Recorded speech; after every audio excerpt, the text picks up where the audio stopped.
रहे हैं मैथिली रुचि से।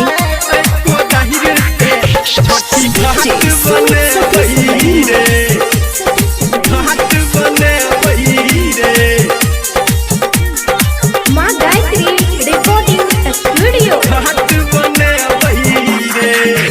चल मिता को दहिर से छठी घाट बने रे। चल मिता को दहिर से छठी घाट बने रे। चल बुधना पोखर में आई मंगला पोखर में, बुधना पोखर में आई मंगला पोखर में वो बाट बने रे। चल मिता को दहिर से छठी घाट बने रे। चल मिता को दहिर से छठी घाट बने रे।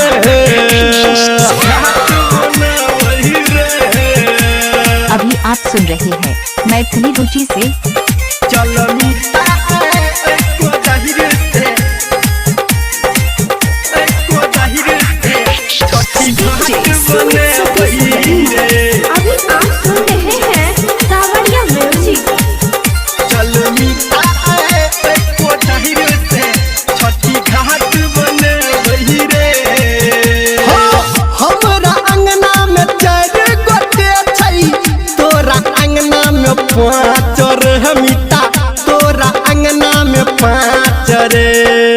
हमर भौजी चदा पे अपना नचतै सुन नाच रे मिता, नचतै सुन नाच रे, नचतै सुन नाच रे।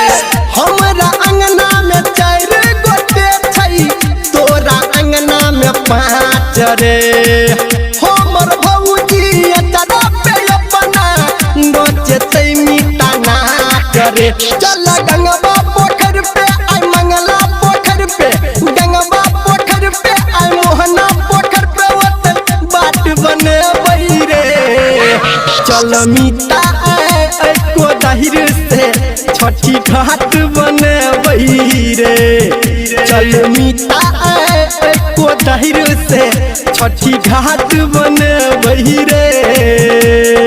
घाट बने रे। अभी आप सुन रहे हैं मैथिली रुचि से। चल मिता को दहिर से छठी घाट बने रे।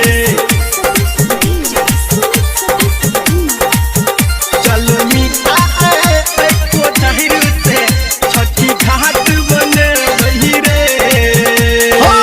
सबसे लौटे 10-20 चंदा घाट पे डीजे बजे रे मिता, घाट पे डीजे बजे रे। भूख चुकिया हम लाइट लगा के पूरे रास्ता सजे रे मिता, पूरे रास्ता सजे रे, पूरे रास्ता सजे रे। सबसे लौटे 10-20 चंदा घाट पे डीजे बजे रे। भूख चुकिया हम लाइट लगा के पूरे रास्ता सजे रे।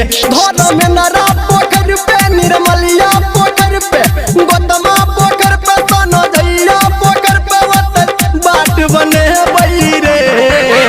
चल मिता को दहिर से छठी घाट बने रे।